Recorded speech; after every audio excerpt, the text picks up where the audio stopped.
Hi guys, so it is alleged that between 2016 and 2019, businesses based in Britain were advised against openly criticising Brexit, for if they did, it would reduce their chances of winning government contracts. Now, it's one thing to criticise government policy and risk losing money. It is a completely different story if your life or the life of your family is put at risk. I've been saying for some time that Brexiteers in Great Britain do not care about Northern Ireland and do not care about how their antics play out there. Northern Ireland is an extremely polarised society. It has been like that for some time. And when it comes to the protocol, there are loyalist paramilitaries threatening people at ports and the business community when they come out in support of the protocol from a trading point of view. Imagine for a moment if this was happening in Great Britain. Thugs on the streets were threatening business leaders and members of parliament were egging them on. It would not be tolerated. But that's what's happening to the heads of industry in Northern Ireland, and in particular Stephen Kelly of Manufacturing Northern Ireland. He explains what he has experienced to Irish media a few days ago.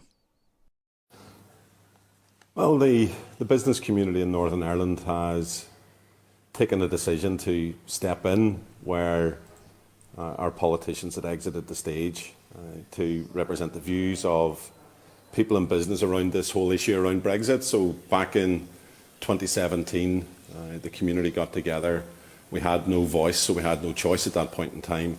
And we engaged in the whole Brexit discussions with the UK government, with the EU, because our local parties just exited the stage. And the problem is that's not a very comfortable place for business. Business and politics doesn't necessarily mix particularly well.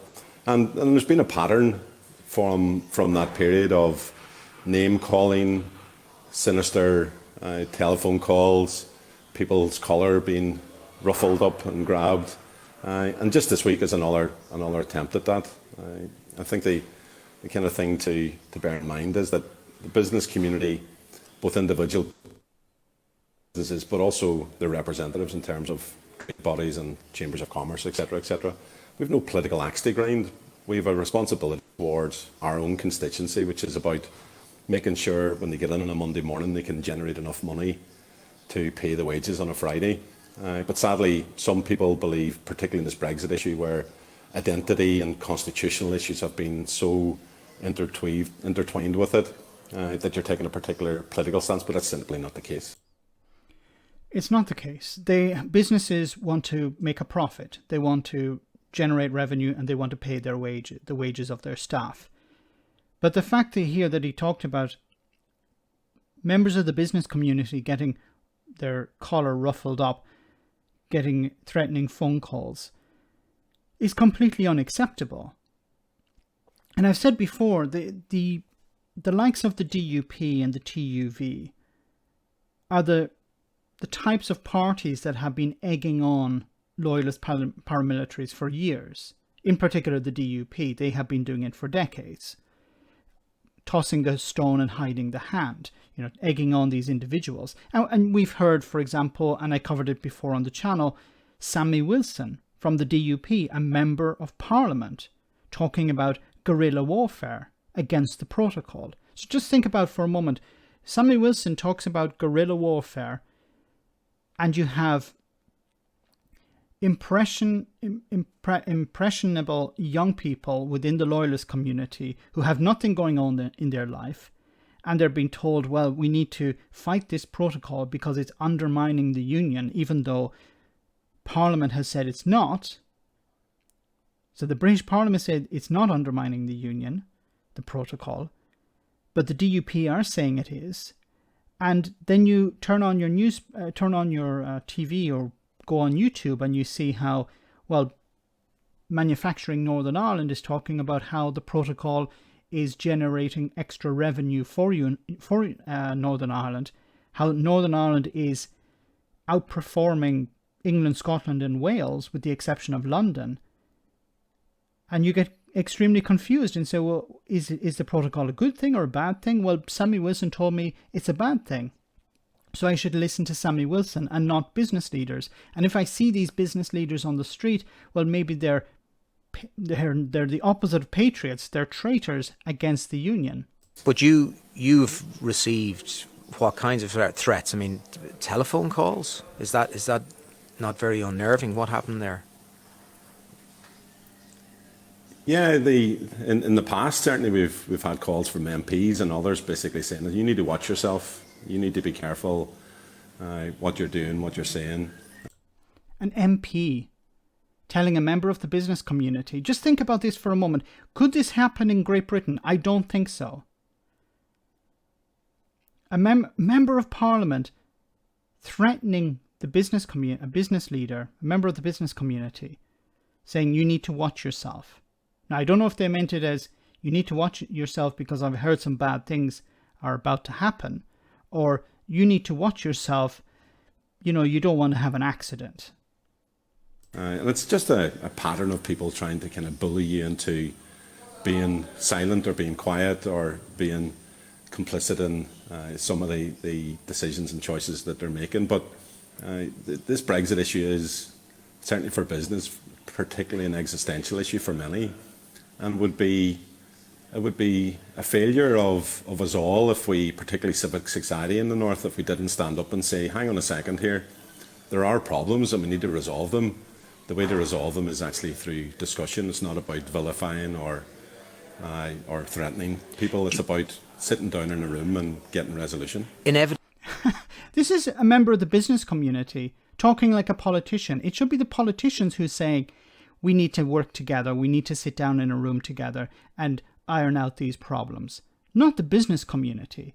But as Stephen Kelly mentioned at the beginning, he said the politicians walked away, they left a vacuum, so the business community had to fill it. They had to go and meet with the UK government, they had to go and meet with the EU, because the politicians basically washed their hands of the situation. Inevitably, from the start, the protocol and the issues around it have become politicised. You're running a business association, a lobby group. You have, I'm sure, all kinds of different members doing different businesses from different backgrounds and traditions. You don't want it to be politicised, but do you get the sense that as the temperature is turning up, it becomes, you're getting dragged into that? Absolutely. The issue of Brexit is hugely divisive. It's hugely divisive in the UK, where you can see 52-48 majority to leave the European Union. That was never going to settle this question, and particularly when you get to the north, where the issue of Brexit really hits the ground. I mean, unless the tectonic plates shift and the north has actually moved to the middle of the Caribbean or somewhere, this is always going to be the place where the EU and a UK outside the EU, where that most friction is actually caused. So, and he's right once again, and this was something that was predicted. But I have to go back to the previous point of the Brexiteers in Great Britain, who ignored this, who dismissed it, who said, no, there'll be no problem in Northern Ireland. Northern Ireland is a side issue. We should be focused on fish. And this is finally, always going to be a massive issue in division. And finally, Stephen, what way do you see this playing now? We've had the UK publish the legislation. You still have the standoff vis-a-vis Stormont. Do you think that the UK and the EU, plot a course somewhere down the middle and an agreement will be reached? Well, despite all the kind of challenges and the attacks that have come towards myself and others in the business community in the last while, we're still focused on what the prize is. And the prize here is that we get a post-Brexit protocol arrangement that recognises the unique opportunity and the unique challenge, and with that the unique opportunity that Northern Ireland has. We're really worried that actually the UK and the EU are just talking past each other. They've both laid down their positions on where they believe the protocol should finally end up.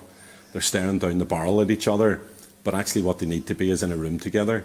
We would hope that somebody somewhere is using kind of quiet diplomatic efforts to try to get them into a room, because the only way that we'll resolve this is discussion. The only way we'll resolve this is actually find an agreement, and an agreement that actually works for business and consumers in the north. If we can get that, then the huge economic benefit that we're already beginning to realise, particularly in terms of our manufacturers and goods exporters, can actually build that prosperity that we need to cement the peace.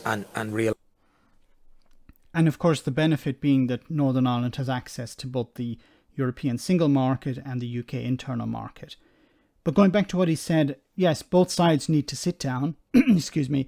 Both sides need to sit down. They need to talk. They need to iron out the issues within the protocol. But the business community in Northern Ireland are not talking about getting rid of the protocol. They see it as fundamental to Northern Ireland's prosperity. But the DUP are not interested in Northern Ireland's prosperity. They're interested in their own power. But once again, I have to go back to the point of this would not be tolerated in Great Britain. And it really pisses me off that there are Brexiteers in Great Britain who are happy to play with fire when somebody else is getting burnt. Let me know in the comment section, guys, what you think about all of this. As always, your comments are greatly appreciated. Thanks a lot.